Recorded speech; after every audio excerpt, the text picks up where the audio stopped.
Ini yang terakhir kalau terangno tentang filosofi sholat. Di kula suwun sing ngaji kula sing seneng kula senajan to donga iftitah mboten wajib. Tapi nanti kesempatan kedah diwaca karena ndak ada riwayat yang mengatakan ulama pernah meninggalkan itu. Senajan to sak kadar. Terutama pas napa inna sholati wa nusuki wa mahyaya wa mamati lillahi rabbil alamin. Terus salatku, ngibadahku, matiku, uripku namung kersane Allah. Utawa namung kangge Allah. Karena ini menjadi filosofi sing dadekno salat mari ahli jannah. Jadi kita nak salat mesti ahli jannah. Wong qad aflah, teman-teman bejo wis mesti bejani. Sampeyan ora usah wedi suul khotimah. Niku waswase setan. Mboten enten suul khotimah. Setan niku wis keliru, semua meden-meden itu. Nak setan percaya suul khotimah ikon gawe suul khotimah. Mulane kula anggere wedi suul khotimah ngomongan kok setan. Tan setan nak pancen aku mbok meden-medeni suul khotimah yo gawe wae aku ben suul khotimah. Aja meden-medeni tok. Dan gue kita jadi pangeran, gue dewi ora siap jadi pangeran, ya ora pangeran kok meden-medeni aku. Jadi setan memang harus dididik, kudu diancam, paham ya. Makanya kalau ono kiai pemuja setan, kalau rasa seneng setan godane ngene kiai ra mesti selamat, wong top-top ra mesti selamat. Itu malahnya memuji setan karena dia nganggap setan itu luar biasa. Setan kudu mbok prekno, mbok anggap gagal, tahan setan cek goblok, mungkin meden-medeni aku suul khotimah aku tetap sholat. Berarti gue gagal. Kalau dene aku kepengen menungso sesat kabeh ya sesat wae ora usah meden-medeni jare ke kondang kok trimo ngono-ngono tok ae. Bedane ya ora tingkat kegagalannya paham nggih. Jadi setan harus dididik bahwa dia juga sering gagal. Setan kan ingin manusia enggak sholat semua kan, zina semua, maling semua. Ternyata kita tidak maling. Yang sholat juga banyak. Itu kan berarti tingkat kegagalan itu apa? Setan. Lah kita ndak ora dan setan wis sholat puluhan tahun digodho ilang gane goblok kowe. Nak wong iku sholat puluhan tahun berarti puluhan tahun dalam kegagalan setan. Kok wong sholat berarti setane gagal. Mulane kula mbek setan niku saiki tambah wani. Ya mletene ngono kon neraka ya kok gelem. Misale dekne hebat kan mboten purun Gusti tak ning swarga wae. Ternyata dekne nang swarga gak iso kan. Lah yo mletene lah yo wong lemah ngono kok mbok ndok. Artinya setan kan lemah sekali kan. Lha iku sedekah lazim ketika ngendikan inna kaida syaitani kana napa dhaifa. Sebenarnya setan itu dalam bahasa Quran itu dhaif sekali. Lemah sekali. Tapi kita sering muji. Nggih sering apa? Sering muji. Darani setan hebat, wong wali, alim kadang digodho kena. Ya soal kena cara kena akeh kena ngono wis akeh apa? Akeh boten apa? Kena. Minimal ngeten lho sampean. Tapi kula nate Gus kepen tahajud terus tahajud berarti setane menang. Tapi setan ora sekedar kowe kepengin ra tahajud, kepengin kowe kafir. Ngomong kira tahajud tenan iku setan isih rugi kok. Tapi kowe jek Islam, tapi jek mlebu swarga, kepengin iku nanti apa? Kafir. Jebule kowe ora kafir kan. Mulane ana ulama nak tangi turu gak tahajud, ndekne nangis. Angger kani gak tahajud nangis. Terus matur mbek pangeran, Gusti kenging napa kula mboten kasil tahajud. Ambek pangeran dingendikani ngene, teng kitab Al-Minanul Kubra karang Imam Syaroni. Kowe ulama kok bento. Sing nurokno kowe sapa? Nggih jenengan Gusti. Sing maringi tangi sapa? Nggih jenengan. Lah wis anggap ae kabeh kersaku, ora kersane setan. Oh wis bar. Mulane kula nganti tahajud keterusan ya tenang mawon kula. Kula duwe ilmune, kula duwe ilmune. Kowe ulama kok bento. Sing nurokno kowe sapa? Nggih jenengan Gusti. Sing nangene sapa? Nggih jenengan. Lah iya, sak kabeh kuwi sing kersane aku ridho ra wis bar. Mulane kena tangi rali tahajud ya ridho mawon. Apa meneh sebedino.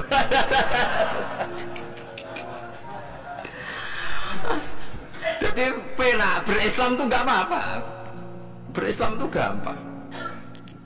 Ya kowe turu sing kersakno sapa? Nggih jenengan Gusti. Kowe tangi sing kersane. Lah iki sanggep bae ku kabeh kersaku bar. Paham ya? Terus nak wae tahajud ya tahajud ya kersane pangeran. Ora tahajud ya ora tahajud ya kabeh kersane napa? Ndek boten maksiat mun sae, ndek boten apa maksiat. Mun anjenan ngandel kula.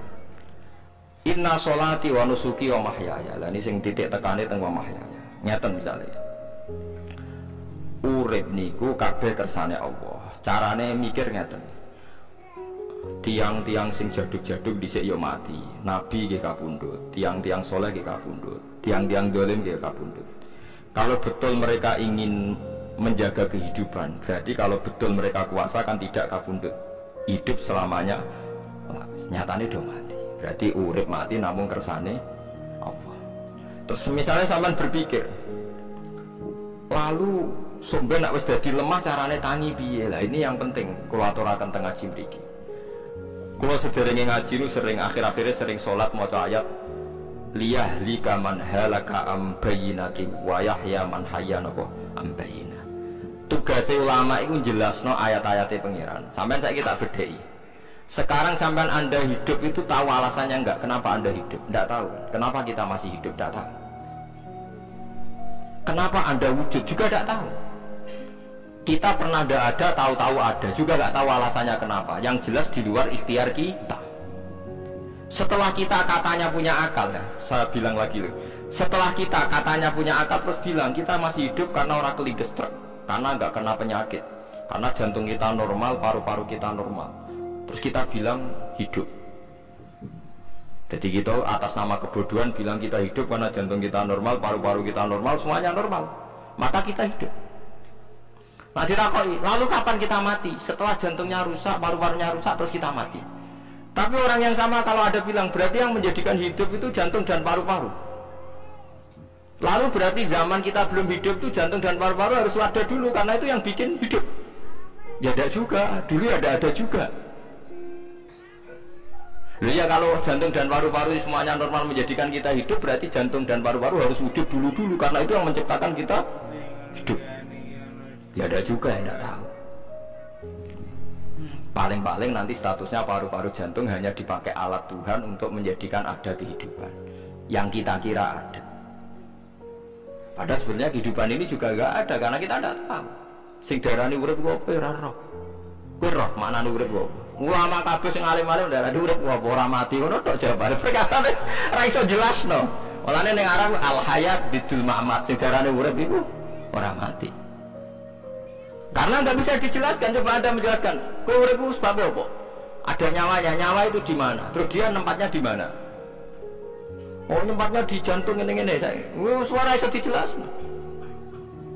Nah, ketika hidup Anda tidak bisa Anda jelaskan, kudune sampean waya tangi sangka kubur juga nggak bisa dijelaskan. Karena wujud kita ya datang tanpa diundang dan tanpa ikhtiar kita. Nanti tangi sangka kubur ya orang nganggo ikhtiar sama kan? Sama-sama ada kesimpulan lillahi rabbil alamin. Nah, tapi manusia atas nama akal sawangannya hidup ini ada alasannya. Karena kita ditangi ada bapak ibu terus kita jadi wujud.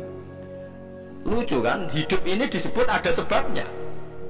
Tapi nanti mati sangka kubur terus tangi meneh dianggap gak punya penyebab. Alasannya sudah dilemah kok. Ono meneh carane piye? Lah zaman kowe ora ngono. Dadi ono saiki. Carane piye? Makanya kalau sudah balik-balik bilang jika tangi sangka kubur iku muhal, berarti wujudnya Nabi Adam dan wujud yang sekarang lebih muhal karena tanpa sebab. Ya tanpa apa? Sebab. Lho tuh, aneh Nabi Adam mbek sampean saiki no. Dadi roh gentayangan dhisik kopo cucuk dadi sakmen iki. Do diutang, di kasus, do demenan. Aneh budi. Aneh wujud yang sekarang karena wujud nanti ning ora-ora masar, wujud dari wujud yang sudah ada. Sementara wujud kita yang sekarang dari tidak ada. Lain mulane pangeran didik napa hal ata alal insani hidum minad dahri lam yakun syai'am mazkura. Manusia itu harus ingat bahwa dia pernah ada. Nah, dari tidak ada ini menjadi ada adalah ayat bahwa wujudnya dia tidak ikhtiarnya dia sendiri. Mulane setan dinyak pangeran. Karo dene kok nyembah setan, ma asyadduhum khalqas samawati wal ardi wala khalqa anfusihim. Wa ma kuntum muttakhidal mudillina aduda. Setan kok mbok dewak-dewakno piye? Apa setan melok gawe langit bumi? Ora. Apa setan gawe awake dhewe? Ora. Umpama setan gawe awake dhewe mesti dekne milah berpenampilan ganteng, gerduwo elek kabeh, wewe dia elek kabeh. Umpama dekne gawe awake dhewe milah dadi napa? Ganteng. Mulane tiyang sing pun wusul nak roh setan mlebu neraka. Wah, berarti setan ra hebat, mletene ngono jebule milah nggon neraka. Kudune nak hebat kan milah nggon apa? Swarga. Lho niku mun kersane pangeran ikut setan dakok neraka, nek wong apik dakok swarga. Lah ya terima diatur kok botol ngono ae kan. Hanya jika Anda bilang wis kersane pangeran setan dakok neraka, berarti setan mau koyok botol, koyok watu sing ditata sing duwe. Berarti setan ndak siapa? Siapa. Sama dengan kita ndak siapa? Siapa lam yakun syai'am Lah nek ora ngerti siapa-siapa terus usul inna sholati wa nusuki wa mahyaya wa mamati lillahi rabbil alamin. Dadi urip kula mati kula sedanten ikhtiar kula namung kagungane napa jenengan. La syarika lampun mboten enten tiyang sing sinten mawon mboten enten sing ngatur niku. Terus wa bidzalika umirtu wa ana napa minal muslimin, dan dengan keyakinan niki kita diperintah. Jadi donga iftitah senajan to mboten wajib, tapi itu filosofi dalam hidup. Kersane jenengan napa nggih delok donya nu pun bar. Urip ya kersane pangeran, ya mati kersane pangeran. Mula kadang nggih mikir aku nek mati, bar mati jebule gak kiamat-kiamat tak kesuwen cah ngenteni atusan napa tahun misalnya. Anda tidak usah khawatir begitu. Zaman Nabi Adam nganti bapak amak wis saiki 7.000 tahun. Orang protes mbek pangeran, terlambat Gusti saya menyaksikan dunia karena 7.000 tahun yang lalu. Biasanya kan pun tahun pinten 7.000 umur dunia saat ini pun pinten. SM itu kalau menurut penanggalan agama itu 5.000 tahun sebelum Masehi, dihitung Nabi Adam itu. Soalnya dihitung langit bumi itu 5.000 tahun. Nah saat ini tahun 2000 sekitar 7.000 tahun. Padahal wonten sing ramal lah umur dunia pinten 7.000 tahun. Jadi enak sing mun diutang-utang mun beres nih mun bar nih mun dianggap bar nih mun muntah ini. Jari ini to. Dieling-eling kula suwun senajan to ilmu niki mun lazim diyakini tiyang Islam. Tapi sampean ulang. Kados srengenge misalnya kula nek delok srengenge niku eling. Berarti urip ning swarga selawasi-lawas iku mungkin. Karena Allah bisa menciptakan benda yang begitu panas tapi punya daya tahan ratusan tahun. Kemudian nak cara discovery ya nak ngitung malah jutaan tahun yang lalu, malah mau bawa hitungan konti wajar dinosaurus 400 juta tahun. Padahal agama nanggali bumi namun pinten 5.000 tahun sebelum nopo Masehi. Tapi nak cara ngomong ilmuwan jutaan nopo sing ngitung lho sopo terus keapaan terus. Nah begini saja kalau sampai melihat matahari misalnya. Matahari itu kan banyak panas sekali. Ternyata Allah bisa mengelola matahari seawet itu ribuan tahun. Apalagi ngelola kita. Kita ini untuk abadi lebih gampang. Karena bahannya tidak panas, nggak gampang rusak. Terus gampang direproduksi, maksudnya gampang digantikan. Maksudnya yang di masa lalu kan kena. Wah rogen udah anak keriting akeh kok putune kan gampang. Lho kalau mikir mau gampang ya, misalnya buaya gitu masyhur dianggap hewan purba yang terlama. Manusia hilang wis ketok angel, misalnya kayak boyo mati ana anake meneh, anake ana anake. Nabi Adam kan ngoten. Wong sitok di ketahanan sampai saiki, gonta-ganti wong. Artinya berarti ada gen Adam yang abadi sampai sekarang kan, karena setiap manusia sekarang berarti ada gennya Adam. Artinya Allah memberi contoh betapa Allah bisa ngatur supaya fisik manusia gen ini abadi. Buktinya Adam nganti saiki kan masih kan? Lho gitu. Pasti di antara jasad kita kan ada unsur Adam. Lah ya Allah gawe surah, apa meneh kowe sampeyan swarga ning neraka, Allah tetap punya cara untuk bikin abadi. Mbok piye carane? Tapi melihat Nabi Adam nganti tok sampeyan kan ana bukti Allah duwe cara ngabadekno unsur Adam. Karena tidak mungkin kan dalam diri kita sekarang nggak ada unsur sinten? Adam. Sama oleh bantah. Tapi ada piyambak kan pun kapundhut. Tetapi Adam yang sekarang sampai saiki. Mbok tapi ya ora roh sampean sing turunane Qabil apa sing ora roh soalé cek ngono ae. Wong jarene cerita Qabil iku lahire ning swarga. Dirabekno mbek Labuda sing lahire ning bumi. Labuda ku elek gembrot. Habil lahire ning bumi, rapati ganteng, dirabekno Iklima sing wayu. Lahiran swarga.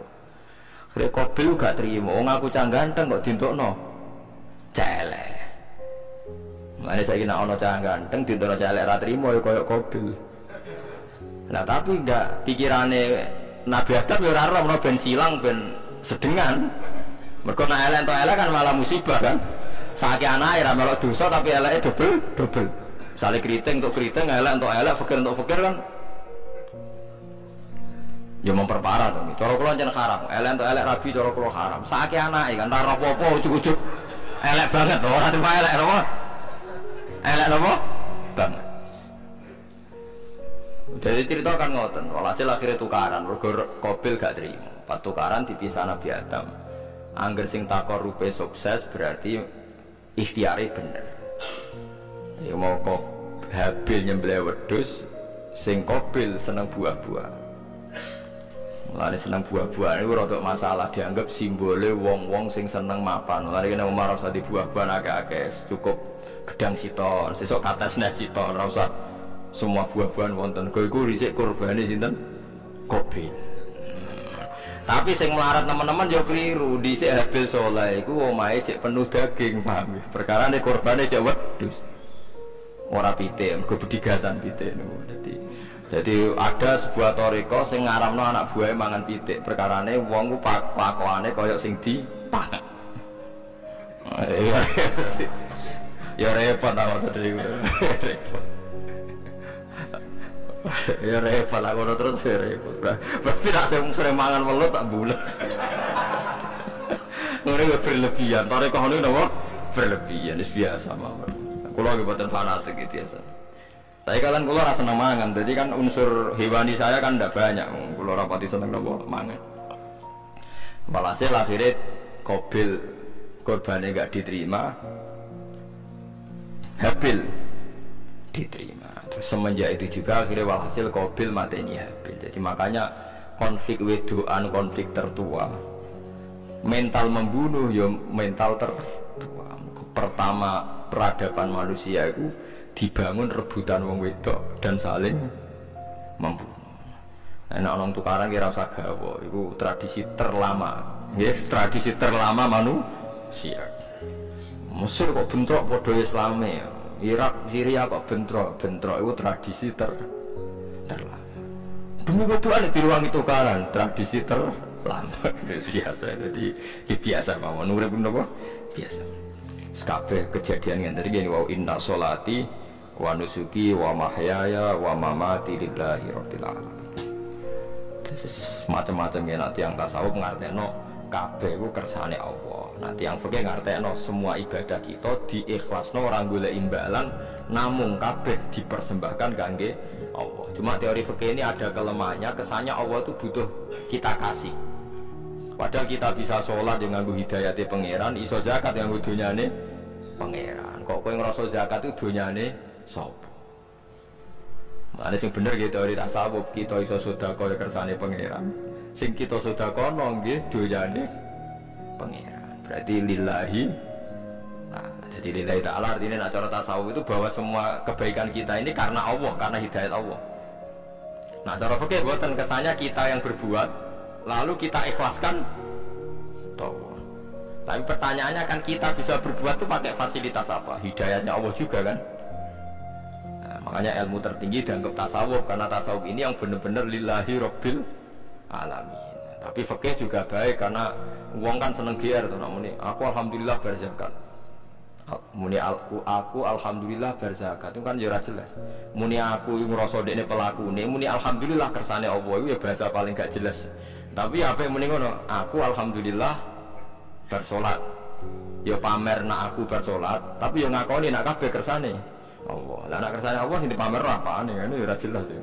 Ya tapi itu apik lah. Mending aku alhamdulillah bersolat. Itu ya bahasa gak jelas, itu gak jelas juga bahasa itu, tapi ben. Paham eling-eling ya, terus salat niku ini yang keempat kalau ceritani hikayatu sholatil khosyin. Saya baca di beberapa kitab Sayyidina Umar niku dipanah. Panah niku rak wonten mata pancing. Jadi nak mlebu niku ditarik sakit, nggih. Nak ditarik napa? Sakit sekali. Ditarik dokter paling canggih pun sakit. Akhirnya Sayyidina Umar kondo, engko tarik pas aku sholat. Kalau aku nak sholat itu lali. Tenang pas beliau sholat ditarik gak ubah blas. Ditakok iku jenengan ora krasa blas ora. Mosok aku ning ngarepe pangeran eling pangeran krasa lara kan dadi aneh. Tapi alhamdulillah kowe krasa sing aneh ya kowe wong sowan pangeran. Kok roh ana wong liwat roh. Jadi Sayyidina Umar dadi khusuke Sayyidina Umar nganti dipanah ditarik wak kangelan. loro pesen engko aku tarik pas sholat. Mulane ora ana sahabat mati kecuali pas sholat. Mergo pembunuhe roh paling lengah iku pas sholat. Umar dipateni pas aku yakin wong nakal mateni rugen pas sholat reksa yakin aku yakin. Plengane ngono jibi. Semasa sholat tetap siaga ya.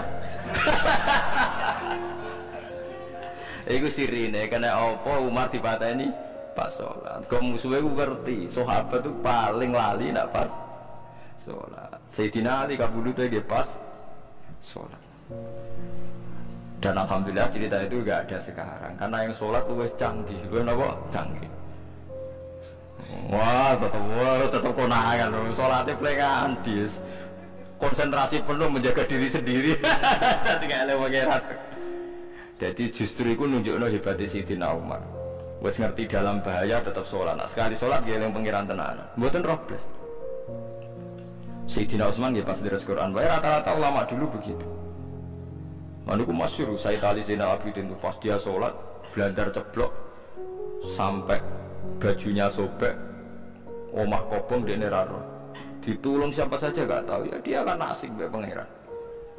Mosok jarene mosok aku pas madhep pangeran eling liyane. Nah, tapi kita serai sholat bayang do sholat ke kelas nonton. Nah kanjeng Nabi Muhammad soft paling gurih niku yasma'u azizu sotri ka azizil mirjal. Nabi nak sholat niku sing gurih niku ngerti dentuman dadane Nabi sang wedine nang pangeran kados banyu sing umum. Ka'anna husya alaih sampai Nabi meh pingsan saking wedine pangeran. Yang disebut taqsa'ir min hujuludul ladina yakhshawna rabbahum.